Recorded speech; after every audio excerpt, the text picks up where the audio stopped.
Welcome, everyone, to another episode of the DweeBros podcast. What the heck? We're not in a Zoom square. We're not even in four walls. DweeBros retreat. The DweeBros retreat. We are again at a bachelor party. And this is an optical. And the jacuzzi is behind us. We're usually in the optical jacuzzi. illusion. We are 6 feet apart. Yeah. It's just a trick of the camera. It makes it look like we're not. Yeah. Just wide angles and mirrors. If you've ever been in the Haunted Mansion, it's the same deal. It's the They do same. the same stuff all over. It's the same deal. Zach is actually 30 feet behind Jacob and I. Yeah. See, I can't even reach him. Right now, I'm so far away from this dude. Welcome. We are the DweeBros. If you're watching for the first time, we talk video games, TV shows, movies, and maybe we talk the good barbecue we ate, but that might be later. The incredible barbecue. Why wouldn't we start with that? Maybe we should. So we are in the Red River Gorge area in Kentucky. There are mountains around us. A lot of good views, a lot of good areas. Very Kentucky-ish. Lots of okay. We have had in the classic line thrown at Travis one time at in one of our streams or whatever. He said we have an accent. What do you think? Do we have an accent? Do we have a southern accent? They even said to Travis, even Travis has a mouth on him too. I don't know if you remember that, but you have a mouth on you. Quote. Who said that? Somebody's in the chat because we were talking. Some of us have southern accents, and they were like, "Yeah, and you know what? Travis got a mouth on him too." But that's how they said it was a southern. So you got a mouth on you too. I don't really ever feel like I have a southern accent. I don't know. I think we all have a southern twinge because we live in South Ohio. Yeah. And so a lot of people think of Ohio as north, and it is north. We're technically Yankees. We're technically on the right side of history. Yes, everyone else is not. But we're right by Kentucky. And so I think we do get a little bit of that in our voice. Yeah. So we had family come back from, my family's from Kentucky and stuff, so. But what do I know? I got a mouth on me. You got a mouth on him. So around here, you got to check out the barbecue. Red River Smokehouse was the name of it. Shouts out if you're watching, the owner of Red River Smokehouse. For some reason. Thank you. I've seen it in like videos on the line when people would be like, look, it falls off the bone. Ribs. Yes. Ribs that fall off the bone. And we got to finally experience. I've never, for some reason, experienced Such good that. ribs. So amazing. I was making some moaning sounds Best in there. ribs I've And ever had in my life. Man, that's awesome. I'm so glad you guys got to experience that. Well, we did a 5-hour hike. Hike, and at the end of the hike, half of the people on the hike wanted ribs. Half of the people on the hike wanted pizza, Miguel's Pizza, which there's nothing wrong with Miguel's it's like Pizza. Splatoon 2. Hold up. Pizza party or the barbecue party. And Zach and I were on the right side of history, and we said, we're going to that smokehouse. You can't stop us. And Jacob fell on the pizza side of the house. So we went to Red River Smokehouse. Yes. We put in our order. I had food in hand within 10 minutes, and we were back here. I ate and I showered. And I showered and I sat down and I started watching Ancient Aliens on TV, and I said, where's Jacob? He's still not back. What was your experience? So we had to drive, and because of COVID, for some reason, they can't take online orders, which makes. We didn't order online. Well, hold on, but that's the weird part. So they can't. They want people to that show is up. weird. They want Because people of to show up COVID. and order in person. Because of COVID, you have to get closer. And you can't. They won't take phone orders. Why? Are they scared they'll get it over the phone? So I show up there, a giant line. I walk in, I place the order. I order 4 large, pizza pies. The normal place. This place is busy. Like there's a lot of people there. Yeah, we drove past it. Yeah, and so he's like, all right, it's about 35 minutes. Okay, so I sat on a truck for 35 minutes waiting for this pizza. We're all hanging out. We get a hold of it, and it's like, it smells good. This smells like pizza, man. Hungry. Yeah, like this. I'm so hungry.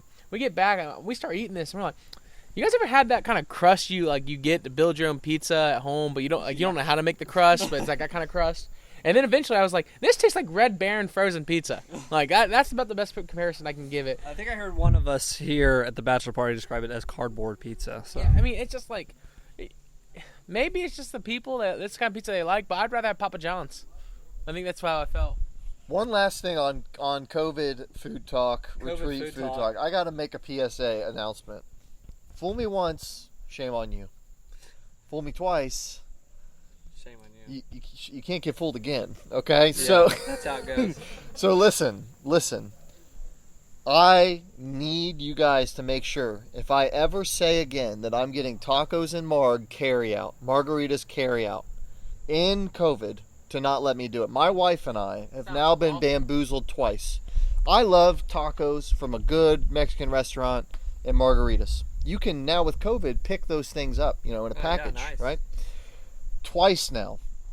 2 different restaurants local to our Cincinnati area. Very good restaurants. Places I've eaten before in person. They just can't get the online order thing right. First time, it was the week after COVID started. We ordered, both of us, 2 tacos, some chips and guac, and a margarita each. And we were going to pick it up. When we got there, and it took us, they were behind an hour. We got there a little late to pick up our order. Let's say it was at 6:30. It was 6:45, and they said it will be until 7:30 before your food is ready. We left there at 8:15 that night. So we waited all. Was it worth it? It was really good, but no, we waited all that time, and then this time there's another one. There's a place called Condado that's around Cincinnati, and my wife wanted Condado, and I said last time we tried to do tacos and margs, it didn't work out well, but this is a different restaurant. It's been months and months. There's no way So this past week we did the same thing. Put the order in. Supposed to be ready at 6:15. We get there at 6:20. The girl says it's going to be 30 minutes. We're 30 minutes behind. We stood there for an hour, and I asked, and she said they are just now starting to work on takeout. They've only been working on dining room food this whole time. We stood there for an hour, and they were not working on our food. And at that point, I got stubborn, and I said, I'm staying. Like, I have driven 40 minutes. I am here. It's into sunken cost theory now. And literally, we left there at 9 o'clock, and I got there at 6:15. And when they handed me the bag, I opened it up, and all of our food wasn't in there. And there was no. They were closing the dining room because they were only at a third capacity, and they were closing it. So, all that being said, I love tacos and margarita. I love it. Word of warning: don't do it. I don't know what it is. Tacos are the easiest thing in the world. Hey, you just roll them up. You get a shell, you throw some meat in, you throw. I actually asked. I said, Try Taco Bell. Have you tried there? I said, I will go back there and I will help. I know how to make my own taco. Let me in the back. Just let me back there. I will make it. Yeah. But I don't know. Some things are made for takeout. Sounds like that's one of them. Tacos should be made for takeout. That's the easiest. They haven't figured it out yet. Maybe post-COVID we'll figure it out. But wanted to issue that word of warning. Food warning. But let's get into the game warnings. We're going to warn you against what's bad. We're going to is delayed and not ready. We're going to enlighten you into what you should be testing out. And I think first off, we need to give a mini advertisement for a large review that we did. The Last of Us Part 2. That was a thesis. Yes. So we did a pass review for Final Fantasy 7. I think that was an hour and a half or something, an hour or whatever. Yeah. And we did we dived into that a little bit, but we kind of knew, we were like, man, this one's going to be gloves off. We're going to be fighting on this one. So Travis, Jacob, and I, we did The Last of Us Part 2 review, and we all were coming from very different places and stuff. So check that out. That's on our channel. It's my favorite review we've done. I love the Final Fantasy one, and then I love this one. I feel like we're getting better and better at these group reviews. I don't know what game is going to be another 3 hours review, because even Cyberpunk, if there's a lot to talk about, I don't think story-wise there will be that much. Yeah, I think that'll be a lot shorter. Whereas this one had so much to talk about. It's one of the most controversial games of all time. About the story for 2 hours and 20 minutes. Yeah, that was the bulk of the review. Was what's the story? What did we feel good about? What did we feel bad about? And man, we had some story arcs of ourselves, just like Ellie. It even broke our review scale. So check that out. Lots of good, awesome stuff in there. Very funny stuff in there as well. Just crazy. It just gets into craziness in there. Crazy review. Yeah. I don't know that. All I'll say is video game sex scenes. What does Jacob think? You'll have to watch. Yeah. Still makes no sense to me. All right. So yeah, Last of Us 2. Check that out. Our review, and then. Me and Travis have been playing together through the Halo series. So we've been going through in Legendary Co-op. They've been putting it out on Steam through the Master Chief Collection. We did 1, and then we just did 2. Yeah. So beat 1, fun time, kind of whatever. But then 2 is like, okay, I remember having, a worse time than I did now. Like I've been having a lot of better time, as an adult coming back to this. Halo 2 is rad. And Yeah. so some things that they did in the anniversary edition that I really liked were, number one, the updated graphics look great. Yeah. Compared to the Halo Combat Evolved, they let somebody go off the tracks in terms of art the design. art direction stuff. Halo 2 art design, anniversary art design, beautiful. We left it in that remastered version the whole time. It looks incredible. Those cutscenes look Yeah. unbelievable, and the music. Yeah. They remastered. They re-recorded, I think, all of the music. Yeah. And that soundtrack hit so much harder and was so much more memorable than I remember it being as a kid. So Halo 2 got an incredible. Play that remastered. Maybe the best remaster I've ever played. To the point where I jumped in. So we beat Halo 2 co-op. That was fun. Very hard, very difficult. Oh my god, the difficulty of Halo 2. Because in Halo 1, okay, if one person dies, the other person can stay alive and stay safe, and they'll respawn. Halo 2, if one person dies, you have to go back to the checkpoint, and checkpoints are broken in that game. And I also think it is so broken. You're weaker in that game than I think any other Halo game. You just die like that. So then we jump into Halo 3, and me and Jacob played that, and Alex on the stream, we did a hangout for it where we beat one co-op level, which again... That was a mess in itself, just trying to get that. I don't know what it was, but like one of our friends is on Linux. There's some stuff. I think that's what was happening. If someone's on Linux, tell them they're no longer your friend. You cannot play Halo 3 co-op with them. Well, I mean, even then, it's like the checkpoint system in that game was so like checkpoint friendly. Like on Legendary, every 2 seconds was a checkpoint. There wasn't a point where I was like, every 2 seconds. Jackals. That's all I was saying. Like just hold on, shoot the jackals. You shoot the jackals, we win. Jackals are sniping, and you have to kill them, and that's it. That's all it is. Like, but I will say, Halo 2 looks so incredible that Halo 3 actually looks kind of not as good as the Halo 2. I was like, what happened that Halo 2 looks better than Halo 3 now? That's how good the remaster was. But Halo 2. That's my favorite Halo. Yeah, I love Halo 2 also. I really do. I think Halo 2 multiplayer is my favorite of any of the multiplayers. Halo 3 multiplayer, we've been so that's what we played on the stream the past week. We played that first level, and we've been playing some multiplayer. And we got pretty fun. It got pretty fun. Yeah. Like I was in a whole new world myself, man. I feel like out of any game, like we all have a game that we jive with. Like, okay, that's our game. The Tony Hawk series I can play, and Halo 3 specifically, I can jive with and play really well. Everything else, Halo 2, whatever, I'm just okay, Halo 1, whatever. But Halo 3, for some reason, I really love the mechanics of it and how it feels. And the maps are fun. We were having a blast, just 3 of us playing. We played 3 of us in the hangout. We're going to have to make our way through the campaign, and then after, we might want to do like a retrospective of the campaigns. And talk about because they're really fresh in our mind. But so far, Halo 2 is a lot brighter. Halo 1 is fun multiplayer, and it's classic to me, but rough levels. They just kind of copy-paste some levels. I think that the front half of Halo 1 is maybe the best front half. Like, it is from Pillar of Autumn to Halo to the Covenant ship, the first Covenant ship, and then Silent Cartographer. Those 4 levels, amazing. Yeah. But I actually liked Halo 2's campaign better. The introduction of the library and stuff starts. Yeah. That's when it's like, there's a lot going on right now. Library can be kind of rough, and then after that, 2 betrayals on. It's bad. That game falls apart. Yeah. That game falls apart. But yeah, we'll be doing some more Halo 3 streams because Halo 3 just rules. And we are sponsored by Pop-Tarts. Love Pop-Tarts. Thank you, Pop-Tarts. XP weekend. Jacob, what have you been playing? So, been actually going through and playing retro. I shouldn't say retro games, but you start to realize like how long ago games came out when you don't play them for a while and they just sit there in your like library. So I picked up Cuphead. I've had Cuphead. I played through like the first 3 bosses when it first came out. Screamed and put it down. Like my blood pressure couldn't handle the game. Yeah. But here recently, I've really sat down and it's like I'm gonna beat this game.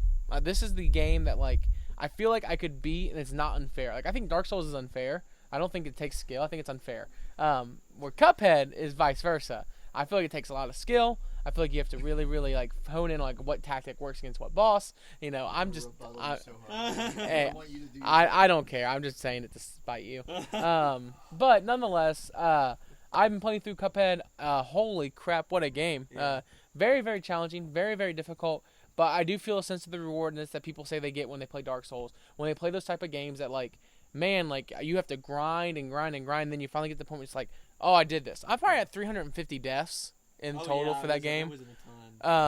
but I'm also like 12 hours in, which is like the game's about it take 10 hours if you're good. I think if you're average, you'll be about 15 hours. It took me like 10 to 15 yeah. somewhere. I can't remember exactly, but I think that's, like, I think that game's presentation is incredible. The sound, the music, yeah. it is so solid in its vision of this 1920s cartoon, 1930s cartoon. Debating, like, I started making a list like the hardest bosses and then like the easiest bosses, because like there are some bosses that are borderline like unfair to play against. Like, this is ridiculous. Like, you wish you had a second player to kind of help you. It was so bad. Like summoning in Dark Souls. But I've loved the game so much. I think what I'm going to beat is I'm going to go back and play it on expert mode. And just kind of get a feel for what that looks like and maybe uninstall it after that. So Cuphead's great. Like, fantastic. I don't know. Have you played Cuphead? I think you would really like Cuphead. I'm really surprised if you haven't. I haven't played it. No, it looks good. So Hollow Knight was the first 2D kind of hard game I played, and I really liked that. And so that was kind of my first one, and I've been planning to get back to it eventually. I just never have, so I don't own it, but I will play it one day. I think that'd be the type of game you'd want to get into and start playing.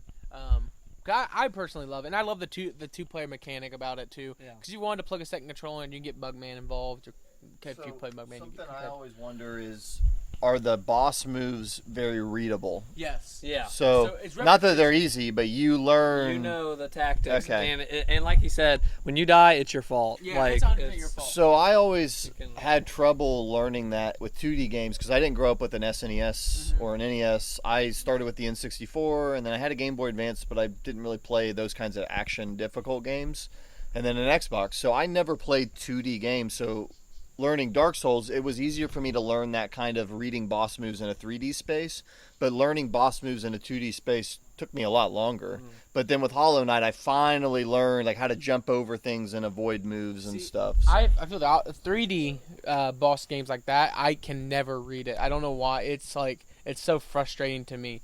But in this one, I'm like, I'm honed in. But the problem with me is like, there's so much crap going on the screen that sometimes it's not even like you're looking at the scenario and you're like in the corner. You're like, there is nothing I can do to get out of this. I'm taking a hit.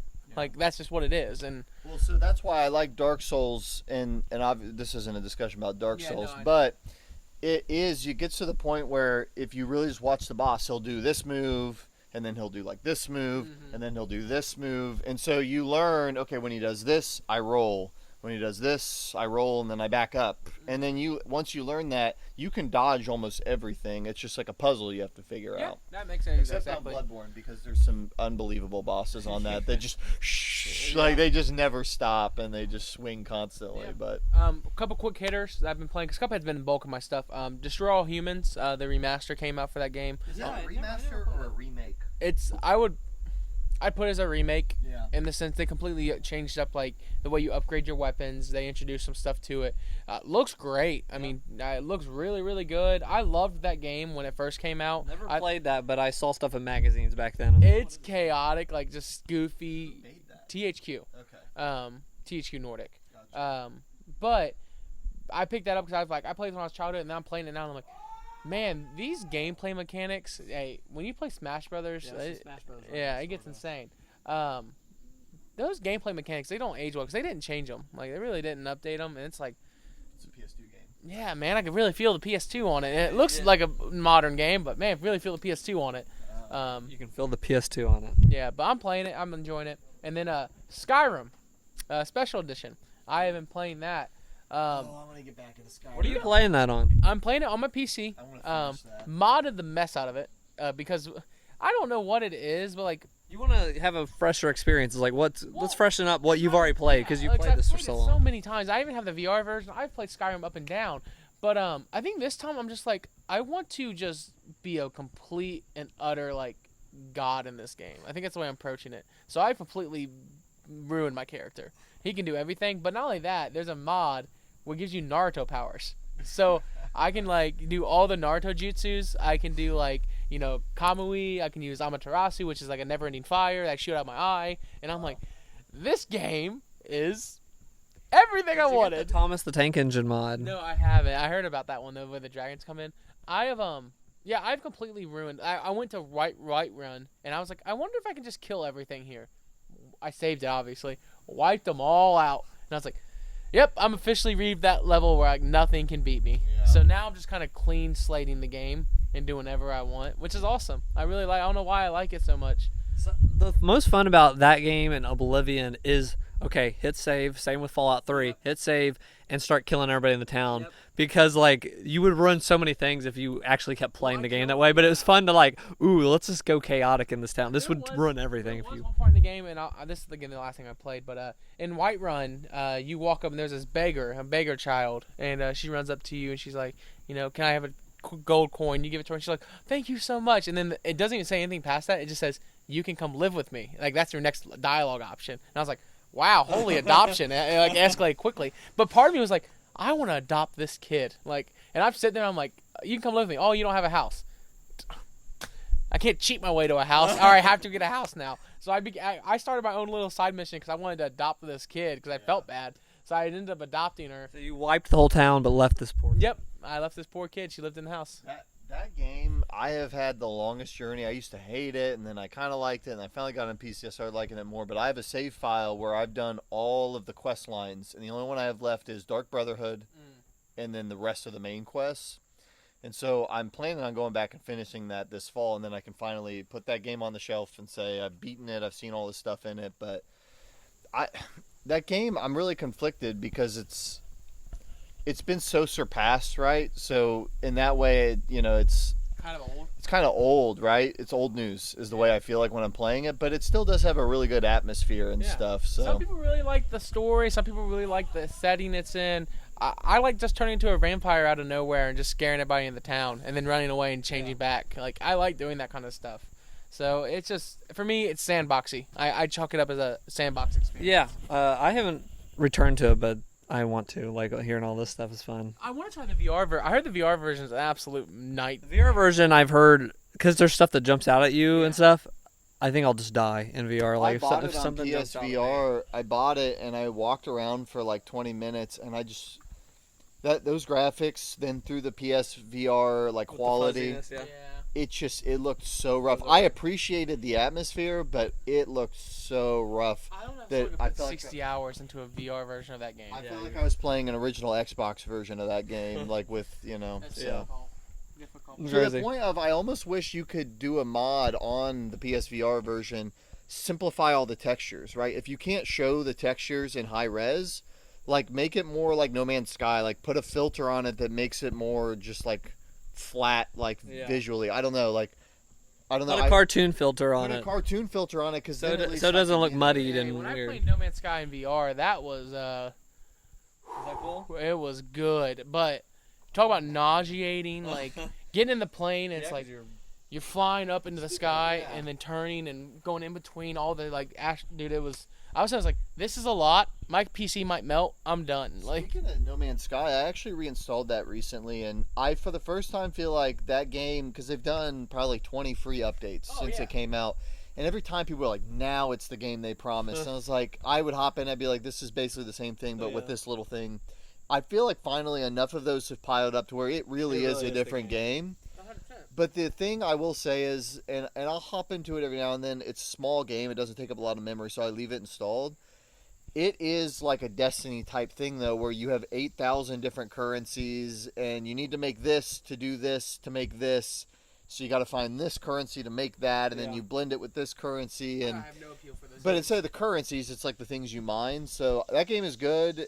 I feel like if I had friends that played it, it would be a little more fun, but I don't know. I checked back in. I finally feel like, man, I like what they've done with that game. It's cool. It runs a lot better, and it has so many things. Like, they just added an update where there's derelict ships. Yep. So there's ships just floating that you can land on that have, like, aliens and stuff inside of them. I But don't know. The game, it just doesn't.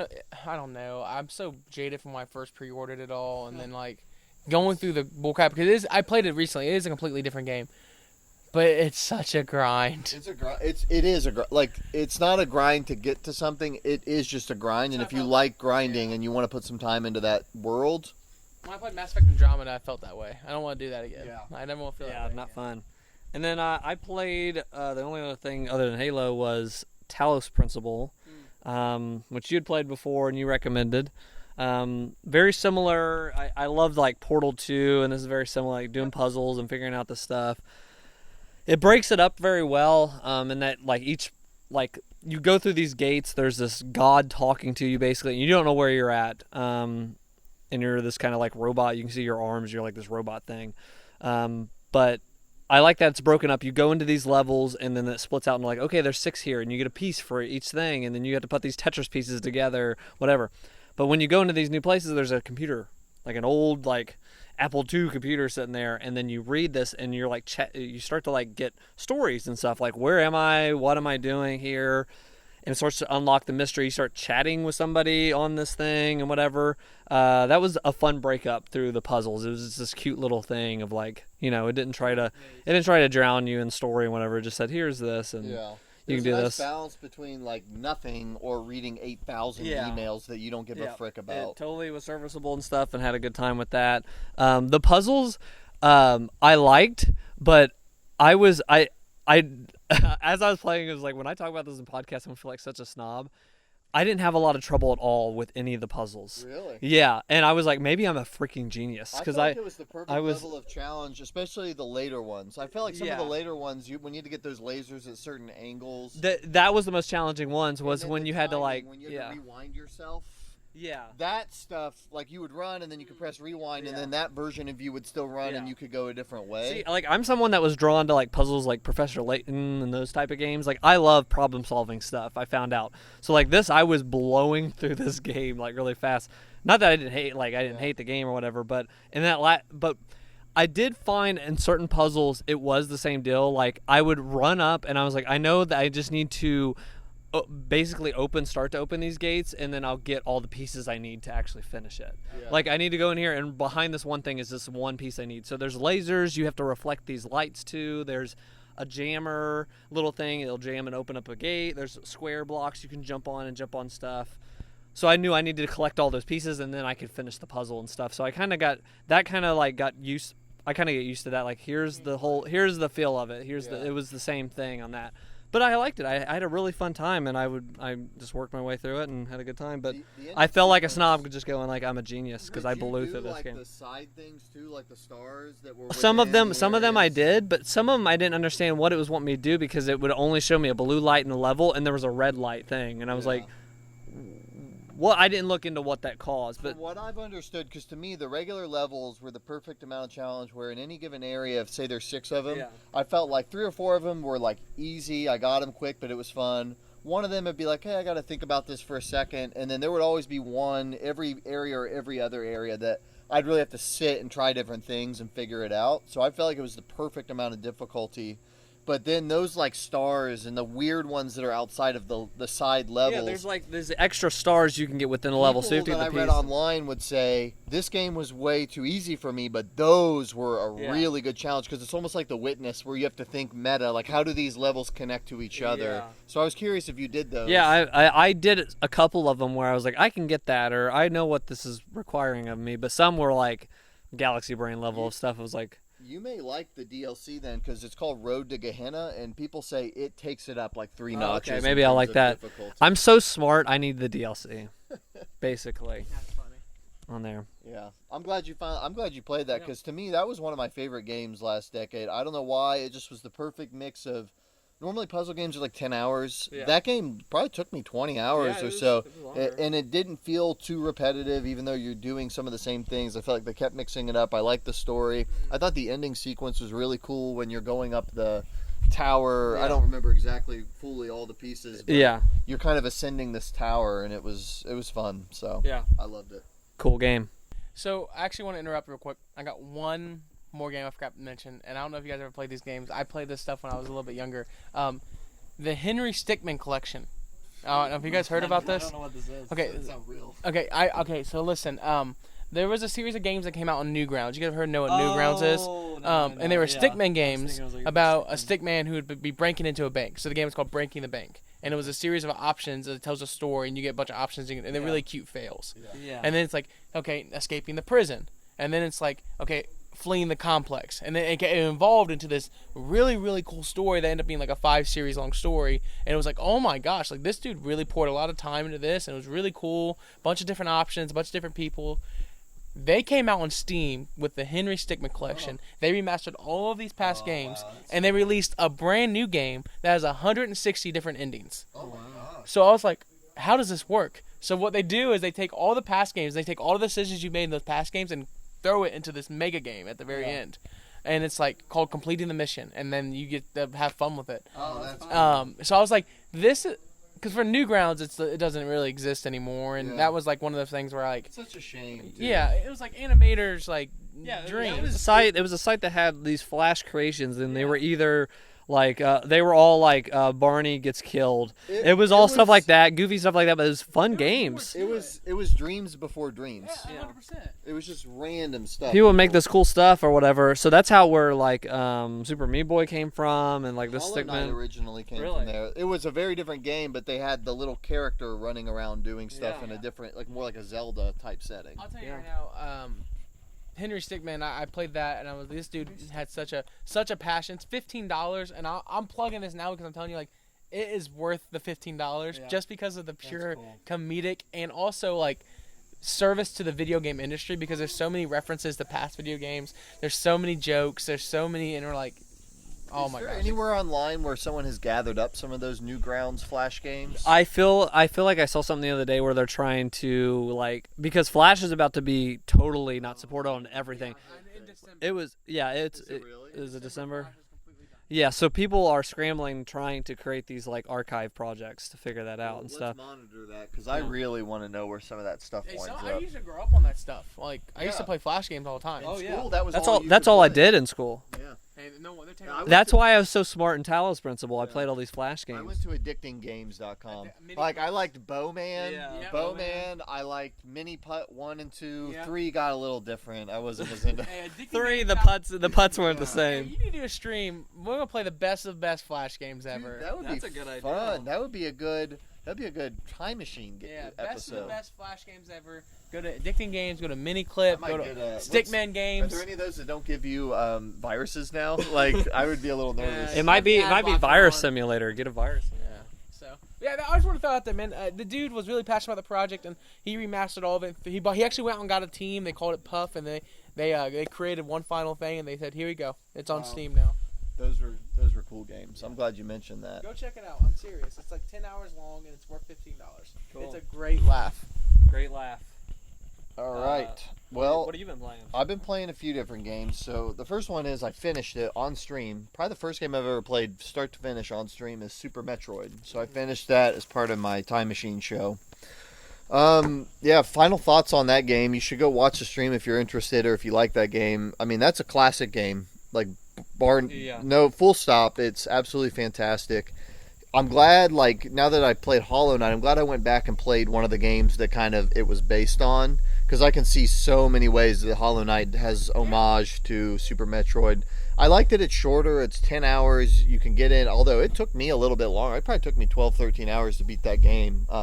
Even with people in the chat kind of giving me hints. But I loved it. I thought it was fantastic. But it made me stop and think. Because I want to play Metroid Prime. And I want to play some of these other games. But I was doing research on, like, Super Metroid is so good. And the atmosphere is so good. Like, why didn't they did Fusion, which isn't really the same kind of atmosphere, but it's the same style. They did Prime, which isn't the same style, but it's the same atmosphere. And I was like, why has Nintendo never stuck by this series? Like, what is the issue here? Because they made Samus Returns recently, but they just never go all in. And I actually did some research.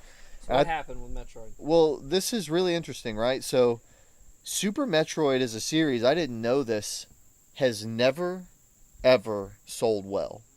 Any of them. Any of them. Listen to this. The highest selling Metroid game is Metroid Prime. That game has sold less than the original Oracle of Ages on Game Boy. Man. It didn't even sell 3 million copies.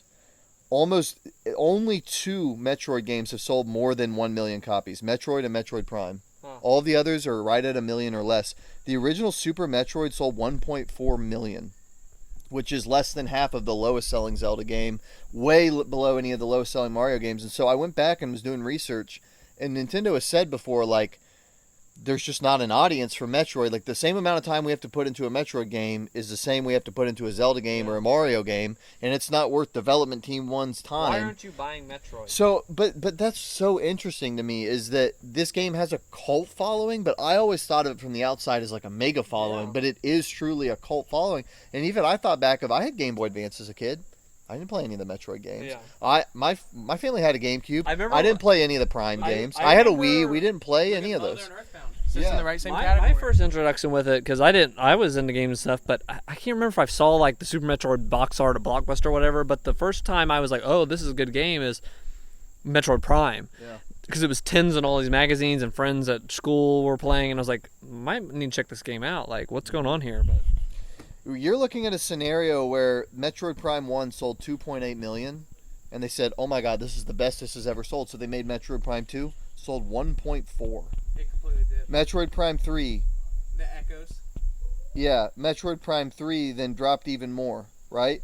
And then when they put out the Trilogy, it sold 600,000 copies. oh my gosh.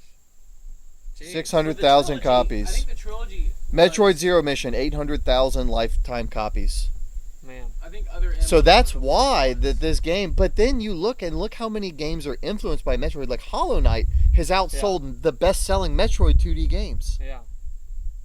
What is up with that? Like, it's just really interesting. So buy Metroid. Please buy Metroid. yeah, so now when new Metroid comes out, Samus Returns actually was baffling. It's that one that came out on the 3DS. People loved it. It sold 400,000 copies. Really, that's it. That's it. Wow. So I just think it's interesting. One, now I'm a fan of the series, so when new ones come out, I'm going to try to pick them up. But it also, I understand why they waited forever to announce a Metroid Prime 4. And in a way, like we always joke about Federation Force, we've told you what we want. I mean, they kind of haven't. Like, fans have not shown up for that series. So Hey, did Federation Force sell better than... I actually didn't get sales numbers for Federation Force. Yeah, so I don't think they put them out. But actually, I'm going to look it up real quick. But anyway, so that was kind of my thoughts on that game. But, you know, it's just interesting. I think that series is probably, if you want to talk about underrated, underappreciated in terms of sales numbers, that would definitely fit the bill. Definitely fit the bill. Kind of like an indie game. Indie game status. I remember... Federation Force sold 4,000 copies in Japan. 4,000, okay. It? Wow. Holy. Man. Yikes. Well, Not looking good. I remember... I will never forget Federation Force because I was like, oh, are they going to finally make a new Metroid? And they show this Little Tykes Play School version of Metroid, and it's like, oh, nobody wants this. And then they did another keynote, and they're like, this is why you actually want this game. And I was like, oh, buzz off. So, It's interesting. It's interesting to. I put Samus up there with. It's not Zelda level, but I consider it a really high selling thing, and it is not. No. It has never been a. Fox Yeah, it has never been a well selling It's Mario property. and Zelda. Those two are and Pokemon are the juggernauts from Nintendo. You know, and then you got the B layer. Like, hey, Fire Emblem. Like, you know, well, Fire Emblem's their juggernaut Fire too. Emblem's become a juggernaut. Yeah, but then you have the B layers. Like, oh, we got Samus in our back pocket. We got Fox in our back pocket. You know, you start going through. We got Donkey Kong in our back pocket. You know, and these people like who do play these games swear by these games. Like these games are amazing, but we don't get them enough. Like, and it's because look at what they produce. Mario produces 3 times the amount of what Samus will ever produce. 4 times what Samus will ever produce. From Nintendo's perspective, why would they put their best developers on a game that will sell 1 million They don't. copies versus a Mario Odyssey or you know, whatever? They don't. speaking of Mario, a little offset. Well, on the subject of Mario stuff, are we getting the remaster? Because there was a big rumor that they were remaking COVID's probably kicked that to the can. Super Mario 64, or they're Yeah. going to be some remake collection. The rumor was that they would do a remake. It was a passion project to celebrate Mario's birthday. Yeah. We were supposed to get Super Mario 64. Rumor has Sunshine was going to come out later on too. Yeah. It's the 35th anniversary, I think. And it's been kicked to the curb right now. Like, It might be a 21 project. I would think this holiday would be a great time to do it with the new consoles on the competitor side coming out. But we might just get. I feel like the only thing Nintendo showed this year, I could be wrong, don't kill me. That Pokemon Snap is the only thing I've seen, and that was. They haven't I haven't announced heard any more they from announced it. The delay for Metroid. So we know that. Cool, we They got it put out delay. the DLC to Pokemon Sword and Shield, which who cares? I played Characters. it. Smash Pass. They're getting another round of Smash Smash Pass, but no. Well, New Wait, Horizons did we get any Animal more? Crossing came out this Yeah, year. Animal Crossing, but that was like 2 months ago. Well, but that's their big release of this spring summer. Oh yeah, don't get me wrong. I mean, the Animal people Crossing love might be their biggest of the year. That, really is. that might be their biggest of this generation. That game has sold and broken through miraculously. I just don't You ain't play getting it. a Metroid Prime 4 when you got Animal Crossing this year. No way. Samus can be a skin. in No, Animal yeah, no, Crossing. no freaking way. Yeah, the last update was that they were supposed to release a ton of different Mario games remastered over the course of 2020, but nothing's been said There's a past lot that. of rumored remasters going on. Mass Effect is supposedly coming. There's But see, supposed to be that's the where- trilogy in the I think next they're month. gonna, with this COVID stuff happening. I think we're going to see 8 billion remasters reaching into the coming background. out. 'Cause you want to know why? Yeah. Yeah, you can work on this from home. Like, we don't Yeah. need you to be here to work on this. Yeah, You're it's a just little taking bit- a game and just beefing it up. a Some little. texture updates and trying to bug to fix this or whatever. Yeah, dude. else. Oh, yeah. We're gonna see remaster after remaster after remaster after remaster. Federation Force port to Switch. Who knows? I still say Samus Returns. I know it didn't sell a lot. If they put it on the Switch, I probably would have bought it. Hey, it's a really good game. It's like these games. They have. So I have many it great sealed games. on my shelf. It is a phenomenal. It's difficult. No. It's a difficult but phenomenally They rewarding should Metroid. do the sales numbers and then see who played them Did you ever too. play Zero? Hey, the one on the Game Boy that came out. It's what was it? It's called. It's not called Zero Mission. It's called Fusion. Fusion. Yeah. That one is really good too. Yeah. People That love makes that sense. one. Zero Mission is the remake to the first one, and then Yes. Fusion's own Yeah. thing. I liked those, but Super Metroid was my favorite, like 2D one or whatever. Definitely. I love the games. You gotta love the games. There's an ant coming for your Pop Tart. But that's They heard all about I the- really had games wise right now. There's a couple other I'm making my way through, but I'll wait till I beat them. I think the only, if I can speak on this for 1 second, the disappointment I'm having right now. I have been waiting to play Horizon Zero Dawn, but since the PC ports come out, You're gonna love that game. and I know I will. I'm hearing It bad is stuff about bad. the PC port. Port is bad. Like Well- people are getting 3 hours into the game, they're getting infinite glitches where it keeps crashing on them. Yeah, they released a patch. It's supposed to be getting better, but for some people, it runs perfectly. There's no problem. I check There's it certain, daily. there's- That's how much I want to play it. There's certain graphics cards that, for whatever reason, it was having a hard time, or it was running facial animations at 30 Here's wh- FPS but when here's everything why else I'm wasn't. scared to death.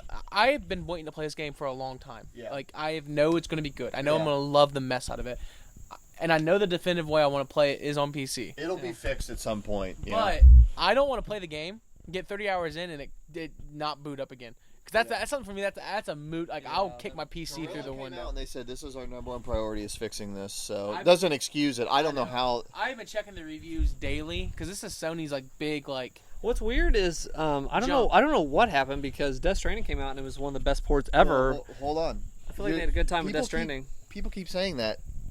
Just because they're both published by Sony doesn't mean anything. No, it's Death just- Stranding it's is the made by- engine. No. So they were both using that same No, engine. Hold yeah. on. Kojima took Decima Okay.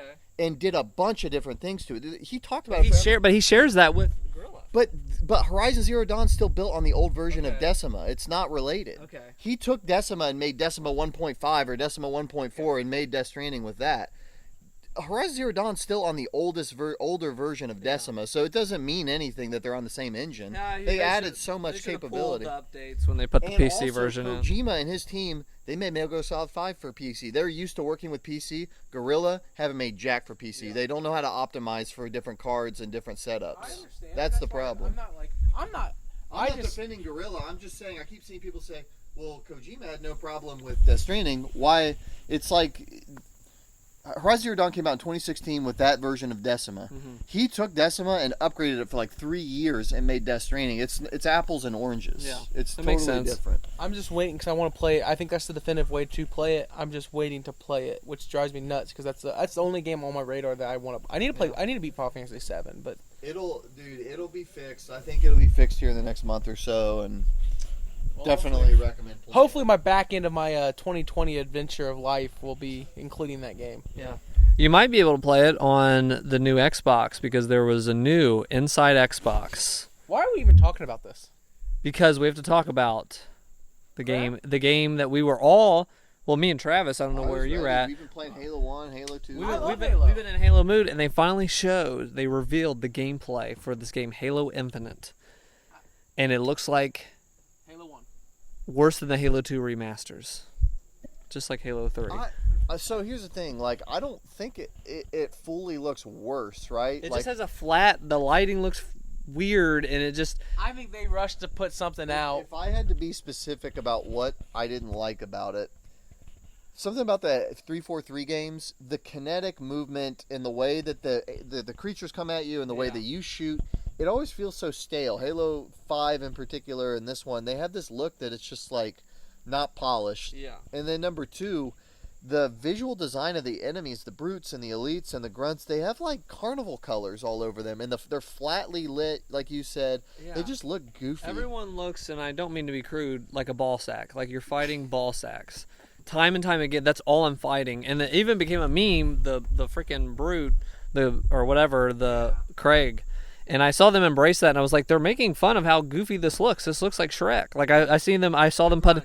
Yeah, was it the grunt or whatever? Are you sure it's a grunt? It's the. He's a brute. He's a brute. But they started putting the Shrek ears on him and stuff. He looks freaked up. So Well, they embraced the joke and then they delayed the game a full year. they embraced the joke and they said, "Oh, they're laughing at us, not with us," and they delayed the game. So I think that's a smart move. Stuff came out that they were really hyper focused on this Halo TV series, maybe. And it was detracting attention from the game. Yeah. Bad call. Work on your game. Bad Yeah, call. finish your game and What's then gonna make you more money? finish your homework, and then you can go outside and play. That's all I'm going to say. I'm going to use the words of my parents. Guys, at the end of the day, there is nothing that Microsoft is doing that's attractive to me. Yeah. Even remotely. I like Game Pass. I think You've been saying that for a year and a half. I mean, I've played a lot of great games through. It's I get- $5 a hey, month. That's $5. Game Pass is great, but nothing is drawing me from their studio, like Microsoft Studios, all these that is my issue. So we'll see. It happened. You can watch it. I tell you not to, but you can. Well, I also was laughing. They just announced for Xbox 2 months ago when you didn't have a PC yet, and you were like, "I may get the new Xbox." Yeah. You were on the fence, and I looked it up, and because we don't like the Xbox UI, right? Yes. No. It's really convoluted and messy, and it runs slow. And so I looked it up, and they asked Phil Spencer, not even 2 months ago, maybe a month ago, will we get a new UI, new generation, new UI? And he said, no. Xbox Series X will have the same UI as the One X, same UI as the One. It's one ecosystem, which just is confusing. He said, but for a new generation, we don't need a new UI. And I told you that. You're like, I'm getting a PC. Like, we have been struggling with this old, crappy UI. Yeah. Just, there's no fanfare already. There's no new games. There's barely a new controller. Like, for this new system, give me a new UI. Give me something sleek. And they said no. So you went out and bought a PC. And then 2 days ago, they revealed their new UI. They said, we do have a new UI. And I was like, I took my PC back. I was like, did they not have a new UI then and they made one? Or are they that disorganized that they... Yeah, the messaging and the messaging and the marketing is terrible. It's absolutely just abysmal. I don't know what's going on. I don't know. All kinds of different casuals will run and buy it because it's their mega Well, console. it's not about people being casual. Some people are in that ecosystem. Well, It's not gatekeeping. There's not real gamers. I'm not and saying then casual in a bad thing. I think I'm a casual gamer. There's a lot of very dedicated. They play a lot of games. I guess my thing is I look at it and I'm just like, you miss out on so much just by marrying I will say that. I get. It works on Xbox One and it works on X Series X. They're doing that with the games. I understand. Like, let's keep a cohesive if you have thing. Had an Xbox but I don't. Tag since the 360. All the games you've bought digitally are still on your box. Yes. There is value to that. PlayStation doesn't have. Yeah, that's And cool. And then if you have Game Pass, and and again, I'm a different breed. I very rarely go back and play games I've beaten already. I'm with you, but at least you still have the. I wish PlayStation had that. Yeah. I wish I could. I have a bunch of games I own on PS3. I can't access on my PS4, and I won't be able to access on my PS5. Like I wish, retroactively, any digital purchase I had was available. I It's going to have would to love get that way for them. They're going to have to because do I play it. them, but just because I bought them, I want to have Yeah. access. Yeah. So, that was just because Halo was okay. We don't see any games, but Halo's going to be their big thing. It seems like they're launching this with, and that getting delayed was smart. But at the same time, I was like, God, they don't have anything Have Game at Pass. launch. Like they don't, except the Game Pass for these older games you can play. And it's like, well, I'll just play my Xbox One or I'll play Well, my Xbox 360. I It's don't not know. just the older games. They've got newer games coming out. That Grounded game, a lot of people are saying good things about that. That looks fun. Grounded. It's where you're like small people in like a backyard Oh, fighting yeah, bugs yeah. and Oh, that stuff. came out on Steam. I know they released it on Steam, but it's on Game Pass also, so it's free on Game Pass. I would rather, instead of paying $60 for that game, it's getting good buzz. I would rather just download it on Game Pass, try it out for a couple hours, and uninstall that it. makes sense. To me, I don't know how that's a problem. I look at it in the sense of like, what appeals me to buy an Xbox over your direct competitor of PlayStation. What I'm saying is, I'm not arguing that. Yeah. I'm not buying an Xbox, and neither are you, because we have PCs. No. But there are a lot of people who do not want to frick with a PC. And Jessica's dad, my wife's dad, he doesn't want to build a PC. He doesn't want to have a PC. He likes having Game Pass. He owns a bunch of Xbox games already. He can just hop on and play Forza or play this or play that. And there's a lot of people that appeals to them. Good for them. I think that is what they're marketing right now, I guess, too. It's not us. Yeah, it's not us. So, I don't know a lot of people that is. But what I'm saying is that Grounded game's getting a lot of good buzz. People are saying, man, this is fun. This is a great time. It's really cool. The spiders are scary. There's all these cool areas, in this backyard. Really creative game. It looks fun. If I'm interested, I was like, okay, I want to check this out. I would rather have Game Pass, install that, play it for a couple hours, and then uninstall it, then go buy it for $60. Are you kidding me? I would rather do that. Yeah, that makes sense. 100%. Game Pass, baby. So that happened, and then I think all tied in with this, I retweeted on Twitter because Shu Yoshida, I think is his name, Shu or whatever, the classic Shu from PlayStation, he said, hey, we got our first PlayStation 5 ad. And I retweeted that and said, what's the price for the ad that you just made that product for? What is the price of the PlayStation 5 or the Xbox?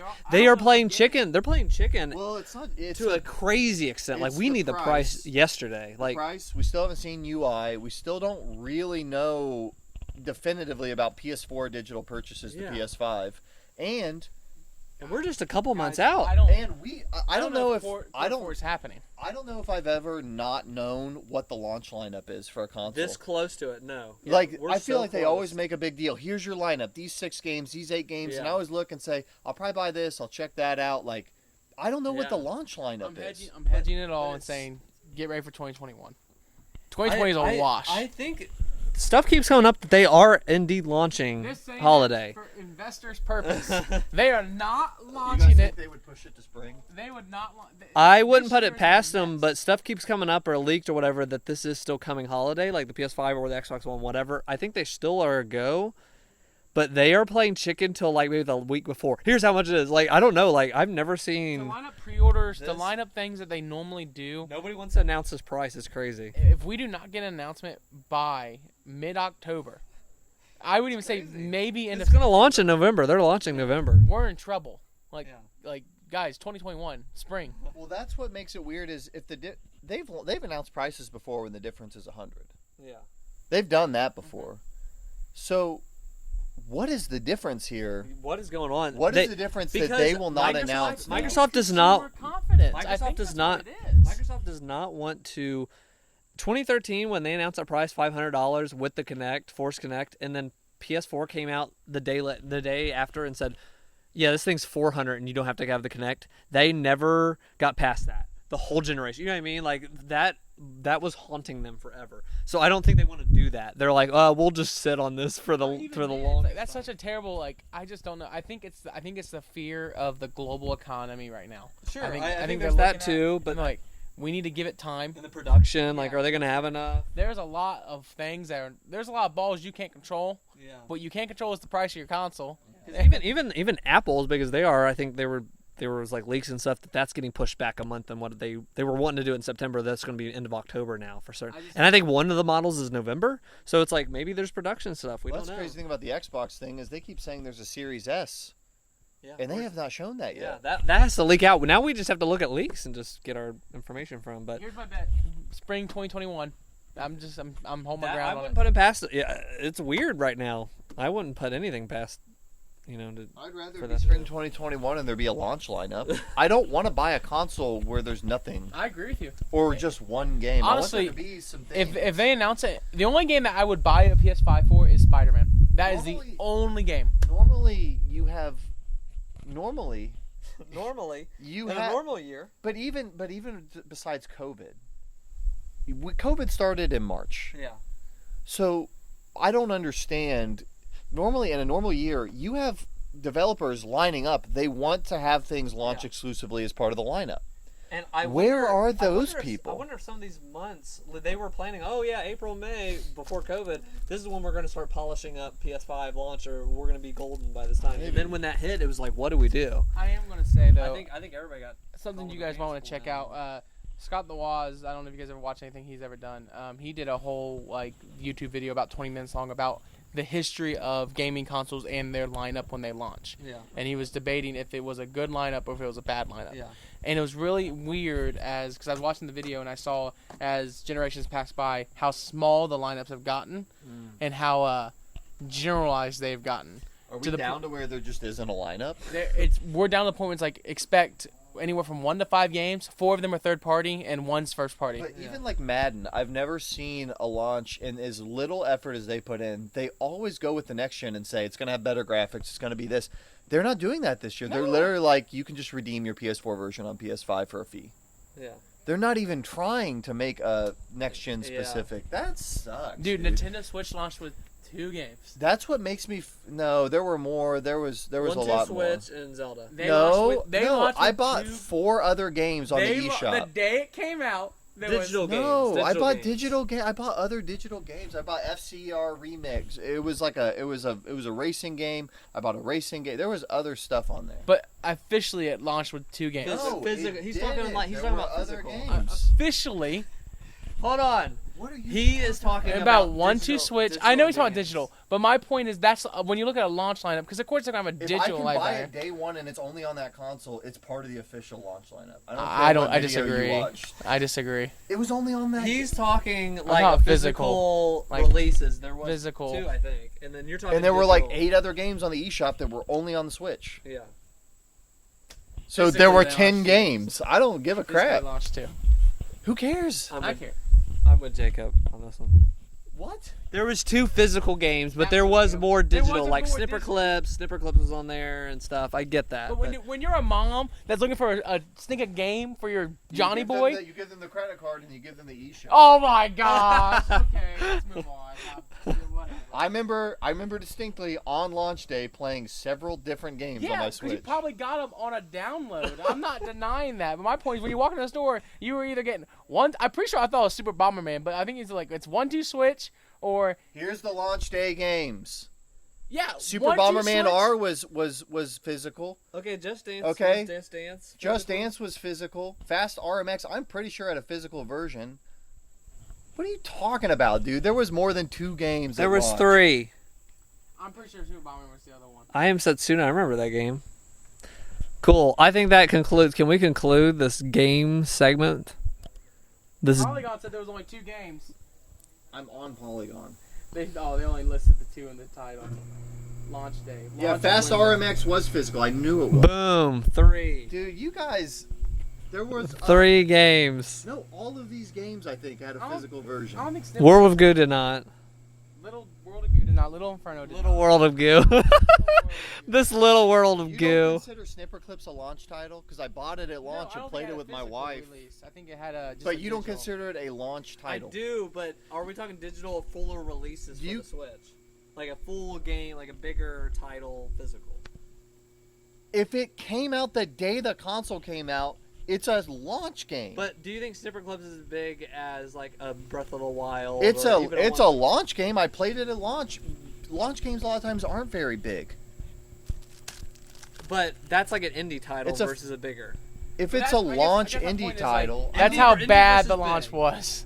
I don't need it to be AAA to be a launch title. Dude, I ain't buying this. I'm buying indie platformer. I got a PC. It's a Switch, bro.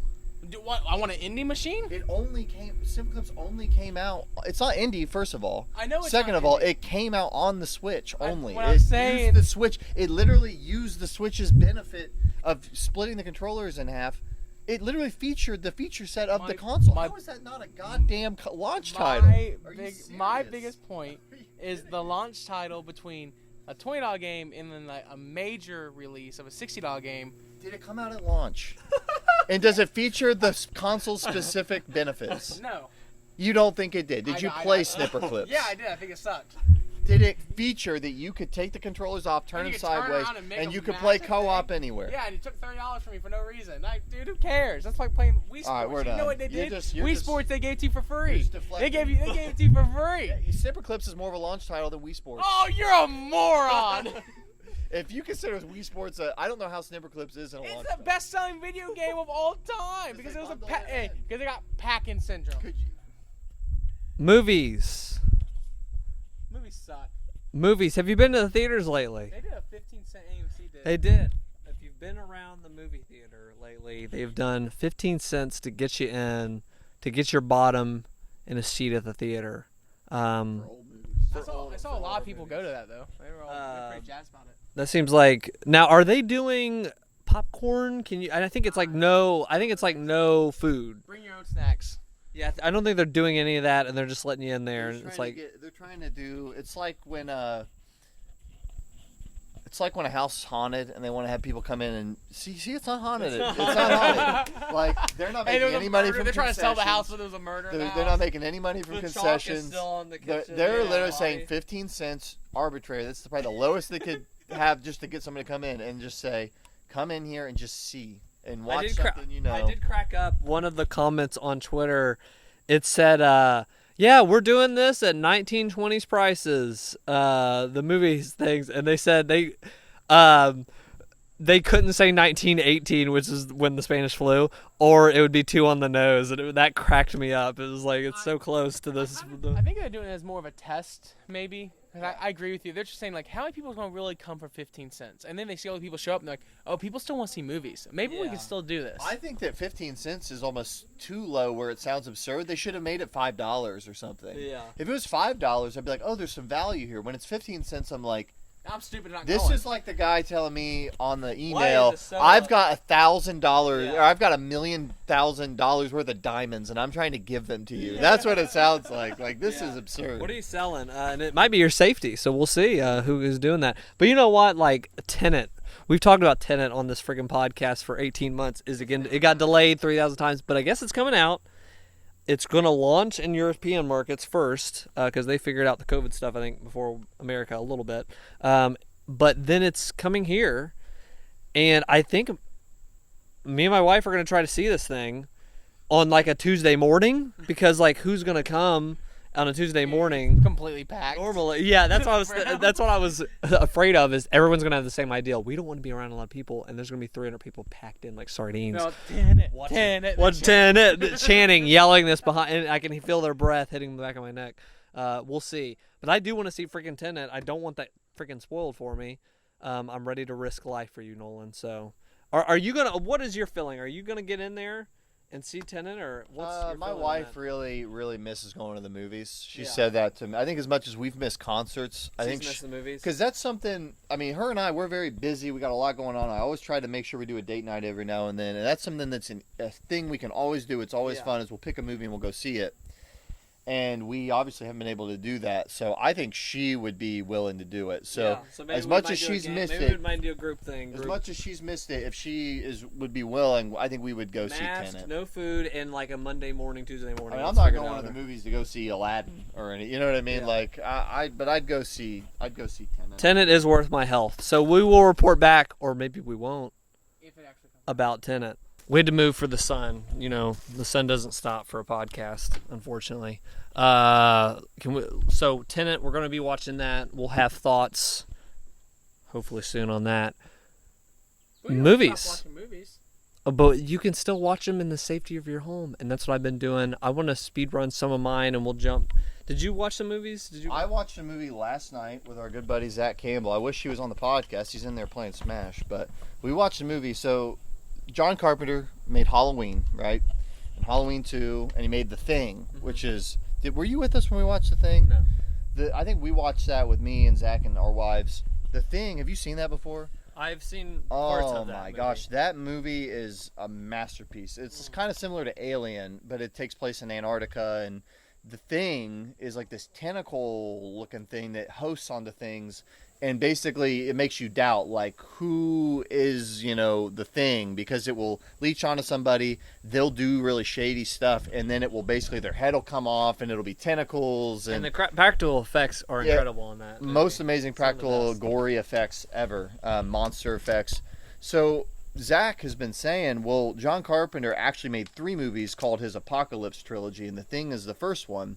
So that's supposed to be apocalyptic things coming from space. Well, he's got 2 other ones. So there's one called Prince of Darkness, which is apocalyptic things coming from, I guess I would call it like Satan, or coming from like that, like Judeo-Christian end of the world, and that's called Prince of Darkness. I haven't seen that one yet, but the third one is In the Mouth of Madness. And that's supposed to be apocalyptic things coming from like Lovecraftian, like madman's knowledge type stuff. So he's been trying to sell me on this movie, and I've been meaning to watch it. So last night we finally sat down and we watched it. It came out in 1994. I don't know what it is. Sometimes these like really top tier directors, when they get into their like 60s, they start to go really cheesy with some elements. Like I feel like Francis Ford Coppola has had some of that, and so this movie definitely has some cheese to it. Kind of, you know, goofy acting. It's got Sam Neill, who was the archaeologist from the original Jurassic Park, and I couldn't tell you one other actor that was in this movie. Sam Neill was the guy that was carrying the budget, but I ended up really liking it a lot. I would say it kind of falls short just in terms of the tone at times, and you can tell it was more of a shoestring budget than maybe The Thing. But basically what happens in this movie is Sam Neill plays this insurance fraud agent, and he is all into like finding out fraud. Like, okay, you guys are fraudulent. And basically there's this author named Sutter Kane, which is kind of like a Stephen King kind of guy. And you don't see him, but he basically is making these books, and the idea is that these books are coming out, and everybody is reading these books, and like the more that they come out, people, like society, the people that read it are kind of losing their mind and forming a cult. Yeah. And his last book is scheduled to come out, but the guy, like the guy went off the grid, the guy that was writing it, and so the publishing firm comes to this insurance fraud agent and was like, we need you to go find this author. Like, we need his final book. People are making threats. They're going crazy. And it actually starts because this guy attacks the insurance agent with an axe, and he gets killed by the police. Oh my gosh! And the book. And the book company is like, that guy that tried to kill you with an axe, that was his agent, and he had only seen 3 chapters of his latest book, and he lost his mind and tried to kill someone with an axe. And so Sam Neill's character is like, this has fraud written all over it. You guys are doing this for publicity. Yeah. You're doing it for this and doing it for that. So basically, they say, we know he's in this town called Hobbs End. And they look it up on the map. It's in New Hampshire. They're like, this is not a real town. So he goes with this girl from the publishing company.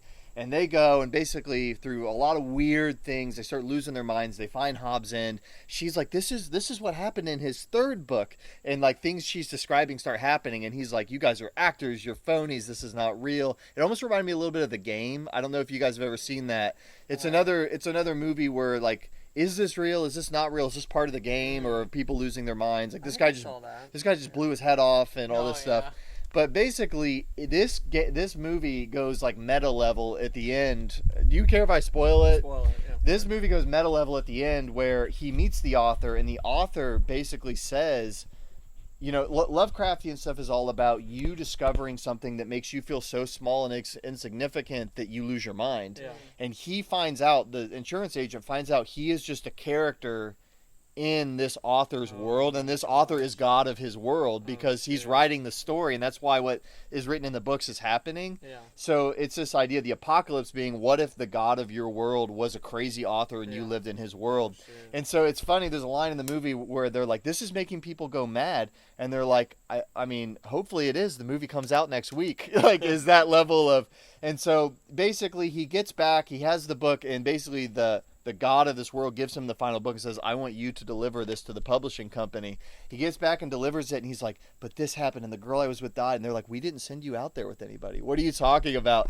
And then he loses his mind. He gets sent in a facility, and then the world ends, and he leaves the facility, and it's a lot like 28 Days Later, where this guy is walking out of the hospital, and everybody's gone. He goes in a movie theater, and the movie's playing of the latest book, and it is literally clips from the movie you just watched, and he's just laughing, you know, losing his mind. And so cheesy movie, but I love that idea of And his other trilogy is like, what if something from space came into the world? Prince of Darkness, I guess, is what if, Satan came or whatever.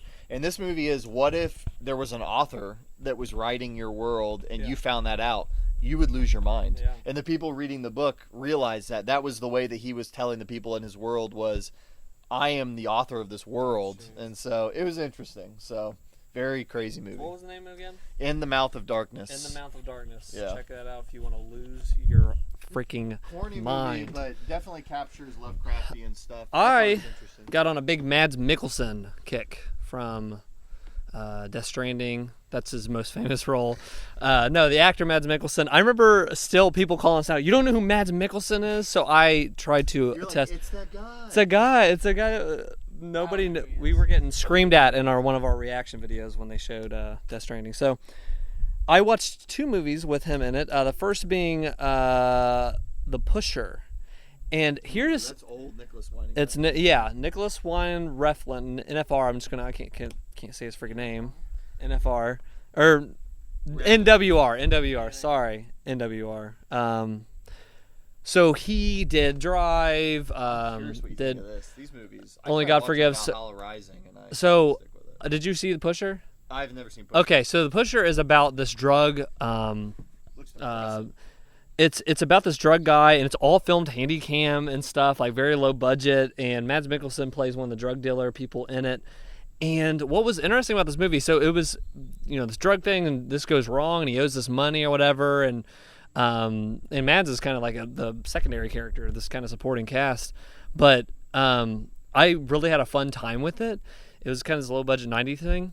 That movie actually erupted into like a cultural phenomenon over there. That is like over in Denmark. Really? That is like a major like Star Wars level crazy thing to them. Like Denmark. Wow. Pusher is like very culturally relevant to them. Because wow. I was reading, I was like, whoa. To the point where they made 2 other movies. I knew there were sequels. So they were like clamoring for a sequel, and he used that to like fund his other projects and stuff. So interesting. they made 2 other, and the other, I think 2 or 3 focuses on Mads' character and stuff because people really liked his character in it and stuff. But it's crude. It's violent at times. Very bleak. Yeah. It's very bleak. I thought it was funny at times. It was very Really? funny at times. Oh, Yeah. okay. There's humor in it and stuff. Okay. So that was cool. Next one I watched was The Hunt. That one is bleak with some humor in it at sometimes, but it's extremely bleak. The Hunt. Came out in 2011 with Mads Mikkelsen. I didn't know anything about this movie going in. The plot is crazy. The plot is Mads works at a kindergarten, like daycare kind of center. And I was like, what? I thought there was going to be like people shooting and stuff. But what happens is, so all the kids love him. He is like this lovable guy. He gets along at all this place. And there's a little girl there that like she lives in the neighborhood, and it's this whole city and stuff. This whole town knows him. Everything's very tight-knit in this community. Well, this little girl's like, at one point, it's just this passing thing that happens, but this little girl's like brother's friend and stuff, and the brother and friend are out there. They're just acting stupid at the house, and has like porno up on the screen. He's like, haha, and they're laughing about it, and shows it to the girl. Like, Mads? no, that brother, that little girl's brother's like friend. They're like teenagers, and they're just laughing, and shows it to him for a little, like to her for a second, and then they go off, and says something to that little girl, whatever. It's like sexually explicit about what's going on the screen or whatever. And that little girl goes back, and I guess like the little girl's parents are fighting, and there's trouble at home, and she goes up, and because of that porno and all this stuff, tries to kisses Mads Mikkelsen's character. And he goes, you can't do that. Like, please don't. Like, you're not supposed to do this. Kiss people on the mouth. Well, she gets embarrassed by that, whatever, and tells one of the things like, yeah, something happened with me and that character. So accuses that something happened.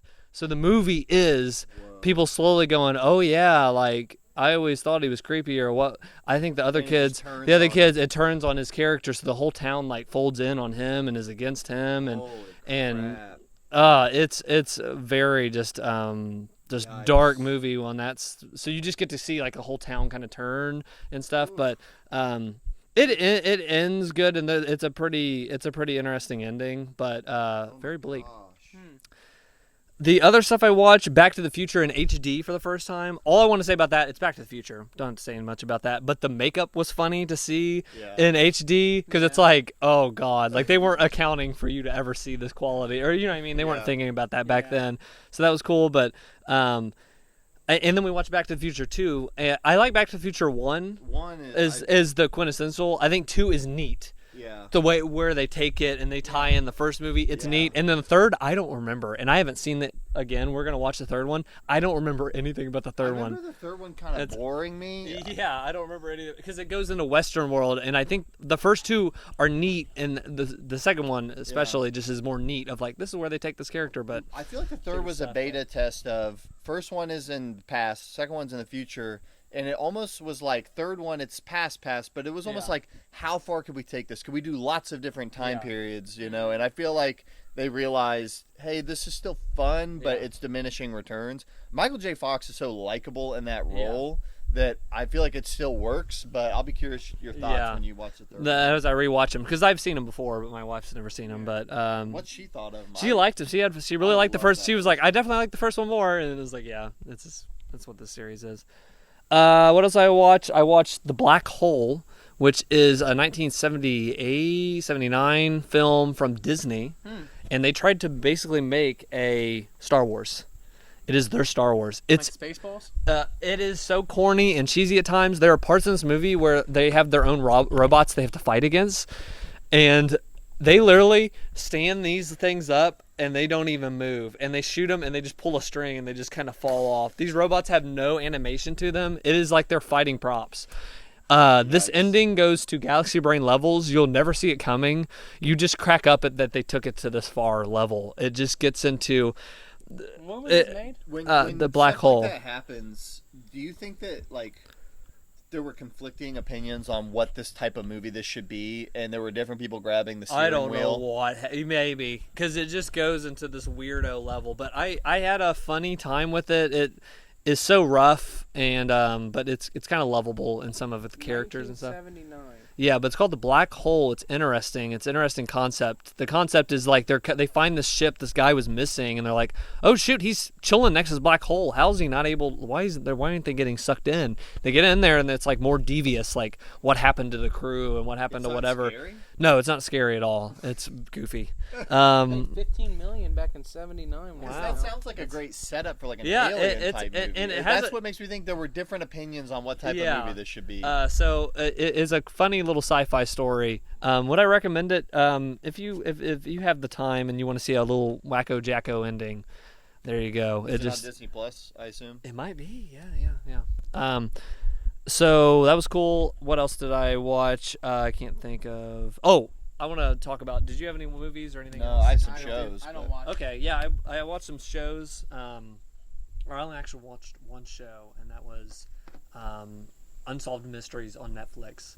Highly recommend it. I got some. I was a fan of the original because I just love. To me, when that stuff as a kid, that would push my creativity because your head just starts spinning of like, what did happen with this? Like, why did they find the gun and this wasn't where did they go? And you just like start to tell the story in your head of like what happened, or people would be like, well, this is my theory. That is to me the most fun thing you can do in storytelling, but it's actually real life and people's lives were on the line, so that's weird. But watching that, I vaguely remembered that show from being a kid, but I didn't remember it being so murder focused. I remembered it being more like it gets more occult and like crazy stuff and secret That's society how I stuff. remember it as a kid. So nowadays, watching it, I felt like of the 7 or 8 episodes, 7 of them were cold, hard, brutal murder cases. And then one was this crazy UFO thing that spanned like 8 different towns in Massachusetts. But it's so good. It's like, but it was good. It was like the alien episode is amazing. So I found myself wishing, I loved everything. Every episode was extremely disturbing. A couple of them were a little more open-ended than others, but I guess it is still a mystery for them because they didn't find, even though they think they know who did it, they didn't ever find them and they don't know where they went. But I found myself wishing, give me a few more like that Massachusetts one just to vary it up a little bit, because the Massachusetts UFO one felt so out of place to a degree that I would have liked to have a little more variety. But yeah, I mean, that show, Netflix did a great job bringing it back. And I found myself every single one what is the latest update? Like, has anything come out? And almost to a T, none of them. They don't. They still haven't figured them out. I did see recently something from the '90s series. Or they were actually about to solve that one. Which one was something that? From the old '90s series? Some story. I don't know what it was. It just ends up being the biggest. Like, when you get to the end of these episodes, and then they bring up. Normally, you're used to these things. Like, they kind of land somewhere. Resolve it. This one, they're like, here's the number if you have any information, and you're like are you serious? We're really up so we right we actually have to figure out what's going on. Yeah, but now that weaponized like people on the internet, like I think that with Reddit nowadays they could solve some of this stuff, but some of them it's just your sense of justice is just like somebody go get that woman. She is out there right now, and she totally killed her kids. And like, we know where she is, but then it's like that's dangerous because maybe she didn't. Maybe Carol Baskin from Tiger King is going to be on this new Unsolved Mysteries. Who knows? They shouldn't have done the zoo. Well, kind of in that vein, and we're on the home stretch of it. There's a documentary show called The Staircase, and it's kind of like Making a Murderer, where this guy gets accused of a crime. It starts in like the 2000s, and you watch a whole like murder case trial. Is this on Netflix? Yeah, it's a Netflix series. You watch a whole trial play out with his lawyers, and basically the whole concept is this woman falls down the staircase and she dies. Did her husband have anything to do with her death? He was home. He has no alibi. He was there. He doesn't say he was anywhere else. He was there. But the injuries she sustained are hard to understand how it could just happen. But at the same time, you look this guy dead in the eye, you're like, the more it goes on, it's like, I don't think he did it. But like, I have no idea how she could sustain these injuries. And so they deep dive into the murder trial, and then it does a time jump to 2010 or 2011, picking up of like, where's this guy now? Yeah. And there might be a retrial, or there might be this. And so it reminds me of Making a Murderer. Oh, that's cool. But I recommend it. When it first starts, you're like, oh, this guy did it. Like, he kind of seems a little off. But the more you watch, you're like, I think he's just a weird guy. I don't think he did it. And then you watch, I don't know what it is about these shows, the DAs in these shows, whether he did it or not, you're almost like, I don't want him to get convicted based on this, because that is not real. Yeah. They're so shady. But then you're conflicted of like, well, what if he did do it? You know the DA is lying to get a conviction, but it bothers you because they're not playing by the rules, and it's like, is justice reasonable doubt, or is it putting someone in jail because you think they might have done it? And I don't know. That's been really good. Watch that. I don't know. If you like Making a Murderer, if you like that kind of stuff, definitely worth watching. A couple other things I watched recently, anime-wise. I went back and I finally finished Full Metal Alchemist from 2003. So did you watch that, Jacob? Yeah, I watched it back when it was on Adult Swim. Yeah, so there's two different versions of that show. One was the 2003 version, and then in 2009 they did it again. But what happened with the 2003 version is there's 50 episodes, but once they got to episode 25, there was no more manga, and so they were like, do we wait or do we just plow ahead? And they plowed ahead, and now that I've finished it, they Game of Thrones it, and now that I've finished it, they didn't like kind of try to see, well, where was he going?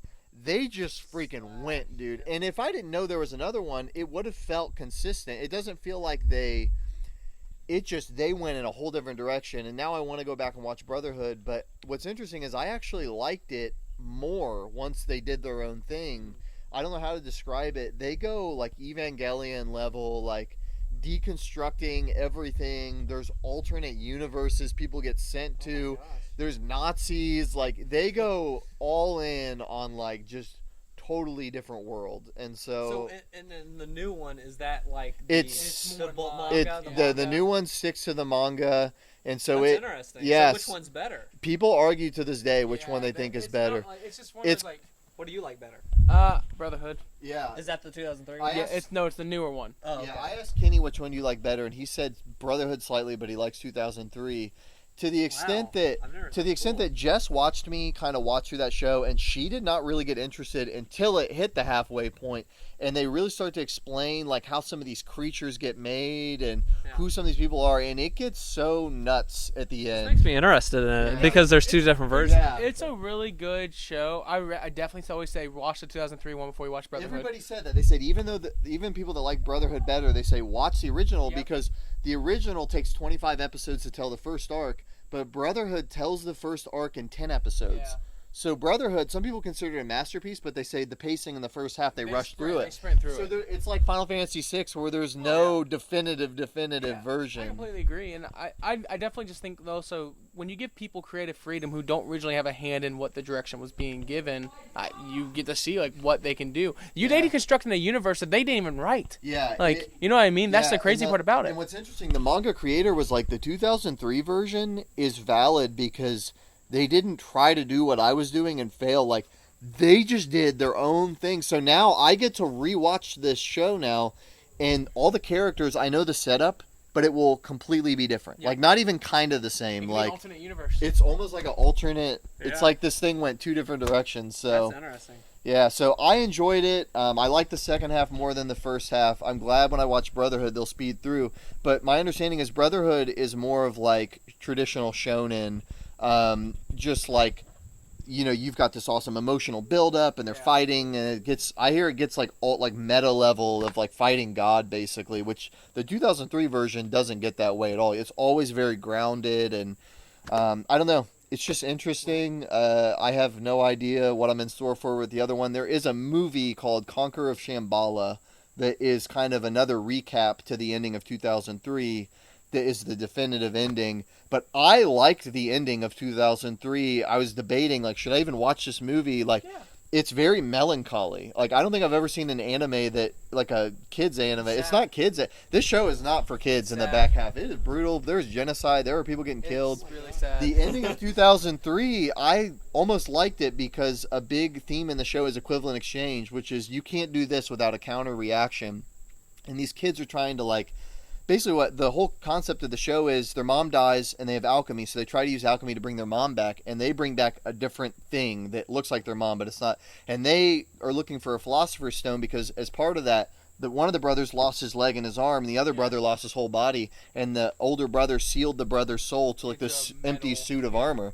So the younger brother is this giant suit of armor, and he doesn't have a body, and the older brother has lost an arm. It's like Wizard of Oz. Like, one doesn't have a heart. So the whole show is they're trying to find the Philosopher's Stone to get their bodies back. But the whole theme of the show is, like, you can't get something without paying something. Yeah. And the ending of the show, the whole way through, as it got further and darker, I was like, I hope they don't just make a happy ending. This show, you can't have a happy ending. Like, it has to be mixed. And even though it went wacko, and there were things that happened at the end that I was like, that is nuts that they just did that. I liked it because it was melancholy, and it was, I mean, some of the stuff they do, it is not happy, but it's still fulfilling. Yeah. So sounds cool. I don't know. Good time. Full Metal Alchemist 2003. I ended up enjoying it, even though the beginning was a little slow. So but are you debating Brotherhood, or have you? I'm gonna watch Brotherhood. Jess wants me to watch Brotherhood, but you know, we'll. You should. I will. I mean, it's on my anime list. It's the highest rated anime of all time. Mm-hmm. So I feel like I should watch it, but I feel like you should. I want to take a little time, digest the 2003, watch the movie. Cool. I watched Mad Men. We're watching Mad Men for the second time. It's Mad Men. I noticed we're a couple episodes of the first season. Everyone's having sex with everybody. Classic. Everybody. I feel like that every TV show that comes out, we're gonna have other characters do each other. I feel like that, but then they get rugger out of that. I watched the first 2 seasons of Mad Men, and I had a couple feelings. I don't know if they shorten the seasons later on, but I had a couple feelings. I felt like love the design of everything, but I felt like it felt aimless at times, and I felt like I did not need 24 episode seasons. Maybe so, and I'll be able to pick all that. Was 10, 15 episode seasons. Maybe I'll be able to pick up on the second time, but it's fun. It's fun. I recommend it. Yeah.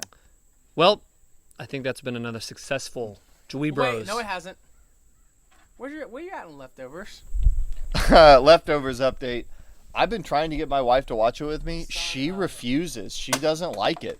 Like, I'm even open to keep going. We need to give out her number and address. Maybe the people at home. We got to see. We got to yeah. episode 5. I'm gonna make good on our bet. We're gonna catch up. We bought a house. In fairness, we bought a house. We've been busy, but I have 9 times probably the last 3 weeks said I need to get through the rest of this season, and she just like full stops. Like, I have no interest in watching that, and so maybe you go out on your own quest, Brotherhood style, and watch it alone. I said I might go, and she said go ahead. I have no interest. Okay. So this might be a Brotherhood type deal. Yeah. Where she only sees only 5 episodes of season 1, but you finish the whole Well, I line. heard Leftovers is that way, where after the first season they go off book. So Yeah. maybe it'll be like Full Metal Alchemist. Yeah. where it gets a lot better. But Possibly. That's been another successful podcast. Thank you for joining us. Hey, DweeBro YT on Twitter. That's where all of our updates are. When we're going live, when Travis is doing his time machine, when I'm doing hangouts, when Jacob's doing some wackadoo stuff. Have I done anything wackadoo lately? I haven't done anything. Anytime. That's why it's You never know though if you're not following. So go Yeah. follow DweeBro Exactly. YT on Twitter. Check out Red River Smokehouse. I really want that place. Or was it Steakhouse? Don't We kept saying Steakhouse, Smokehouse, go but to Miguel's. Don't say anything bad because I think they're really nice people, but I wouldn't recommend it. if you want pizza, go there. But thank you for watching. Any last words? Can we get Kenny to give the last word? I feel like I hate not to have the Bachelor on the thing. Should we like? he's just deep into some Smash. I say we wrap He's it deep up. into Smash. Hold on, we can just put them on. Let's reflect. You could get it later. Okay, I'll get it I'll later. tell you what, we're just gonna Photoshop a picture of Kenny just right. Okay, and here's what he says. What if I put the mic and I'm gonna put Yeah. the mic up to him? And he's gonna say something. PlayStation 4 is the worst console ever. I totally agree with what he just said. Don't you? Yeah, it was really good, really profound. Great way to end it, guys. Yeah. Good time. Nice. Awesome. Thank you. Take care, Thank you, guys. Kenny. I'm gonna rub his head now. Good, Kenny. Love you, man.